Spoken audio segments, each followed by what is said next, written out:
Hello everyone, आज हम जानेंगे कि बच्चे ट्विंस जुड़वा कैसे पैदा होते हैं और कब उन दोनों जुड़वा बच्चों में से दोनों लड़के पैदा होते हैं, कब दोनों लड़की पैदा होती है और कब दोनों में से एक लड़का और एक लड़की पैदा होती है।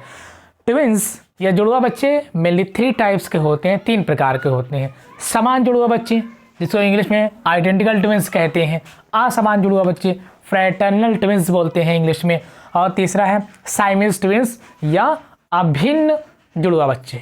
ठीक है, अब बच्चे पैदा कैसे होते हैं? जब मेल और फीमेल पार्टनर सेक्सुअल रिप्रोडक्शन करते हैं, जनन करते हैं, संभोग या कॉपुलेशन करते हैं, तो उस दौरान जो पुरुष होता है वो पुरुष अपने स्पर्म को, अपने शुक्राणु को मादा की योनि में इजैकुलेट कर देता है, अस्खलित कर देता है या उसमें डाल देता है। ठीक, जैसे ही स्पर्म मादा की वैजाइना में जाता है वो अपनी पूंछ की हेल्प से गति करता हुआ यूट्रस में चला जाता है, गर्भाशय में जाता है, और गर्भाशय से होता हुआ वो फैलोपियन ट्यूब में चला जाता है, अंडवाहिनी में चला जाता है जहाँ पर अंडा रहता है, और उस अंडे से ये पुरुष का शुक्राणु जाकर के फ्यूज हो जाता है, मिल जाता है, और जैसे ही मिलता है तुरंत क्या बनता है? जाइगोट, युग्मनज बन जाता है। फिर जाइगोट में डेवलपमेंट होगा, क्लीवेज होगा, फिर उससे एम्ब्रियो बन जाता है, भ्रूण बनता है, और भ्रूण से ही पूरे एक जीव का निर्माण हो जाता है। अब बात यह है कि बच्चे जुड़वा कब पैदा होते हैं। नॉर्मली जो बच्चे होते हैं वो सिंगल ही पैदा होते हैं, एक ही पैदा होती है, या तो लड़का होता है या तो लड़की होती है, लेकिन कभी कभी बच्चे जुड़वा भी पैदा होते हैं। ठीक, वो भी जुड़वा बच्चों में कभी दोनों लड़के होते हैं, कभी दोनों लड़की होती है, कभी दोनों में से एक लड़का होता है और एक लड़की होती है। अब 1 बाय 1 हम देखते हैं कि आइडेंटिकल ट्विंस कैसे पैदा होते हैं। इसमें क्या है, जब कॉपुलेशन होगा, जब संभोग होगा, तो उस दौरान जब इजैकुलेशन होगा, ठीक है, तो इजैकुलेशन के पश्चात जो मेल का स्पर्म है, शुक्राणु है, वो स्त्री के केवल और केवल एक ही अंडे से फ्यूज़ होगा। ठीक, जब एक अंडे से सिर्फ एक ही स्पर्म फ्यूज होगा तो एक ही जाइगोट बनेगा, जिसको हिंदी में युग्मनज कहते हैं। एक जाइगोट बनेगा।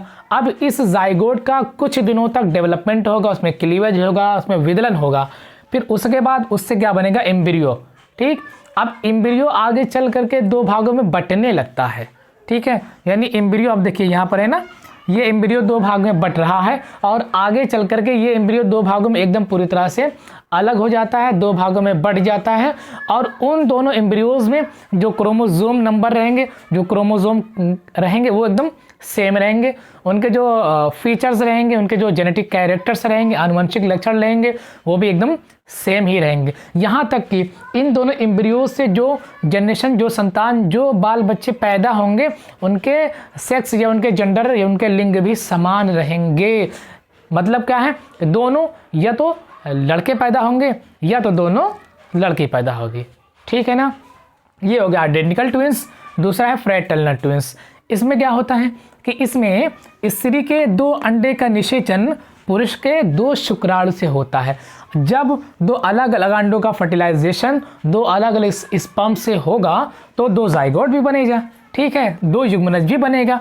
उसके बाद होगा क्या, इन दोनों जाइगोट में फिर क्लीवेज होगा, उससे एम्ब्रियो या भ्रूण बनेगा, फिर भ्रूण का धीरे धीरे डेवलपमेंट होगा, उसमें ग्रोथ होगी, फिर उसी से ही एक पूरे बॉडी का फॉर्मेशन हो जाएगा, एक पूरे बच्चे के शरीर का निर्माण हो जाएगा।